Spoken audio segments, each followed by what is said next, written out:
Bagi teman-teman yang masih berpikir berdosa, misal, nggak apa-apa deh saya pacaran misalnya, nggak apa-apa deh saya minum khamar, saya juga sholat, nggak apa-apa deh saya begini, nggak apa-apa deh saya begitu.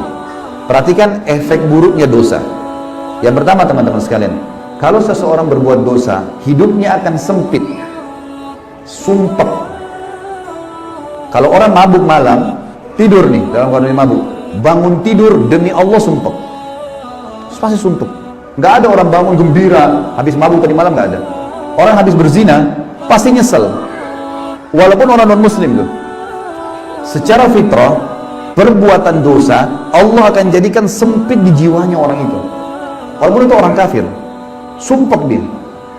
Cuma orang yang tidak tahu agama, dia nggak tahu harus kemana arahnya, maka habis mabuk tadi malam, mabuk lagi besok malam, larinya ke situ lagi. Padahal makin banyak dia buat ini, dia makin banyak minum racun.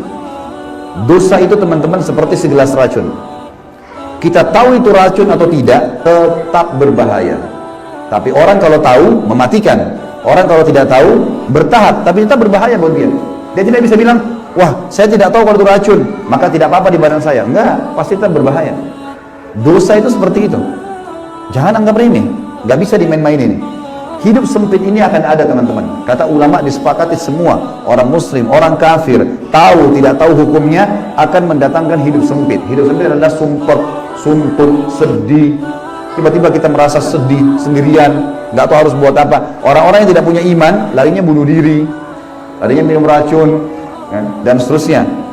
Allah berfirman dalam surah Toha, ini efek pertama, efek buruk dari dosa adalah hidup sempit, sumpek, suntuk, sedih, gangguan yang terjadi dengan kerabat, pendamping, ya. Sampai sebagian ulama salaf bilang, saya tahu saya punya dosa kalau tiba-tiba saya lihat istri saya berubah dengan saya, tunggangan saya, kuda yang saya mau naikin berubah. Kita mau jalan, mobil kita tiba-tiba kempes bannya. Ada apa nih? Muhasabah coba. Tiba-tiba ini, tiba-tiba itu. Karena orang kalau tidak ada dosanya, itu mulus semua, lancar semua itu. Karena Allah janjikan orang yang bertakwa akan diberikan jalan keluar dalam hidupnya. Berarti orang lawannya yang berdosa, sempit jalannya, susah. Allah berfirman dalam surah Toha, surah nomor 20 ayat 124. Teman-teman yang pegang Quran dibuka ya. A'udzubillahi minasyaitonirrajim. Wa man a'rada 'an dzikri fa inna lahu ma'isyatan dankan wa nahsyuruhu yaumal qiyamati a'ma. Dan barang siapa yang berpaling dari peringatanku, kata Allah, sengaja berbuat dosa, maka sungguhnya baginya penghidupan yang sempit, sumpek, sedih, suntuk gitu. Dan kami akan menghimpunnya pada hari kiamat kalau tidak sempat taubat dalam keadaan buta, tidak melihat.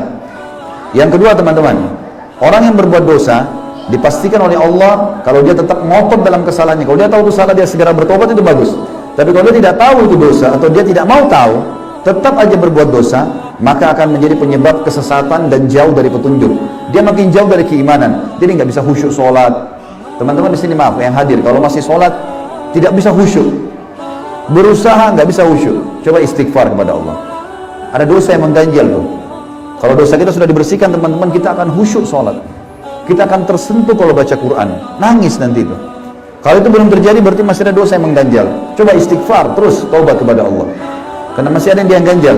Allah berfirman, Allah yang maha kaya telah berfirman dalam surah Al-Ahzab surah nomor 33 ayat 36.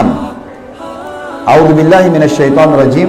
Wa ma kana lil mu'minin wala mu'minatin idza qada Allahu wa rasuluhu amran yakun lahumul khiyaratu min amrihim wa may ya'sillaha wa rasulahu faqad dhalla dhalalan mubina.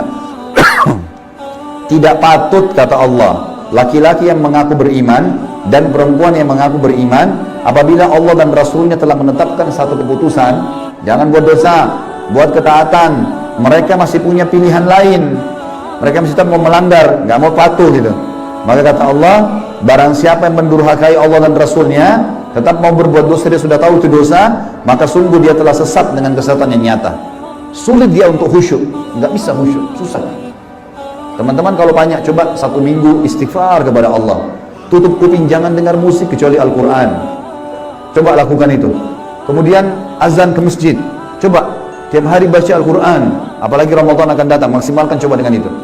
Coba jaga diri dari dosa. Perhatikan perasaan dan iman kita seminggu itu dengan seminggu yang lalu, jauh sekali. apalagi sebulan, apalagi setahun. Makin sering kita kentalkan hubungan kita dengan Allah, maka makin kental sekali perasaan itu. Besok teman-teman saya sarankan hadir. Acara kita besok, indahnya menjalin hubungan dengan Sang Pencipta. Saya akan banyak sebutkan kisah orang-orang soleh, bagaimana mereka pada saat sudah sampai pada tingkat kehusyuan itu, nyaman hidupnya, di mana-mana dia akan selalu nyaman, tentram, mudah untuk tersentuh, mudah untuk bersyukur dan seterusnya. Yang ketiga teman-teman sekalian, efek daripada dosa, selain tadi yang kedua sesat, akan Allah dampingkan padanya syaitan. Jadi orang ini nanti akan ada syaitan di sebelahnya yang selalu menemani dia. Allah jadikan itu sengaja, karena orang ini suka berbuat dosa.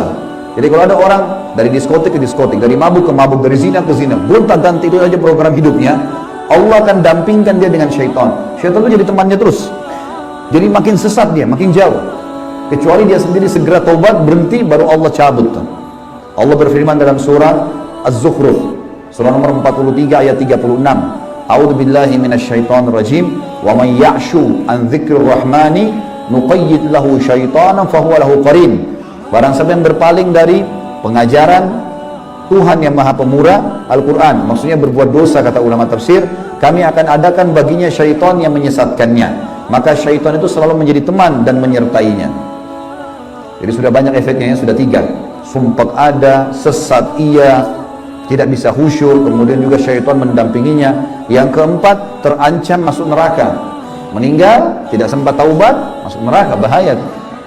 Allah berfirman dalam surah An-Nisa, Allah yang maha keras siksaannya berfirman, surah An-Nisa, surah nomor 4 ayat 14. A'udzu billahi minasyaitonir rajim. Wa may ya'sillaha wa rasulahu wa yata'adda hududahu yudkhilhu naran khalidan fiha wa lahu 'adzabun muhin. Dan barang siapa yang mendurhakai Allah dan Rasulnya dan melanggar ketentuan-ketentuannya, niscaya Allah memasukkannya ke dalam api neraka, sedangkan ia akan kekal di dalamnya dan baginya siksa yang menghinakan.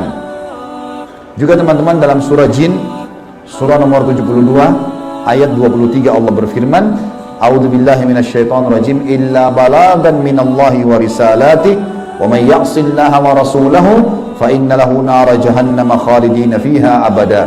Akan tetapi siapapun yang menyampaikan peringatan dari Allah dan risalahnya, kata Nabi SAW, Allah suruh Nabi berkata, akan tapi aku hanya menyampaikan peringatan dari Allah dan risalahnya, dan barang siapa yang mendurhakai Allah dan Rasulnya, tetap buat dosa dari dosa ke dosa, sesungguhnya dia akan baginya neraka jahanam dan dia bisa kekal selama-lamanya di dalam situ.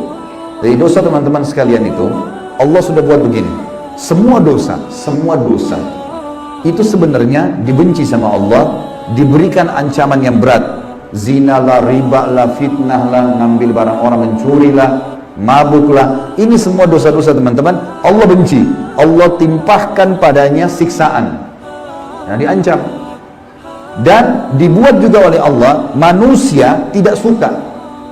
Kalau ada orang hidup di tengah-tengah kita suka durhaka sama orang tuanya, bantah-bantah ibu sama ayahnya, suka fitnah, suka ghibah, suka mencuri, suka berzina, suka ganggu istri orang, suami orang, ini semua dibenci oleh manusia secara alami.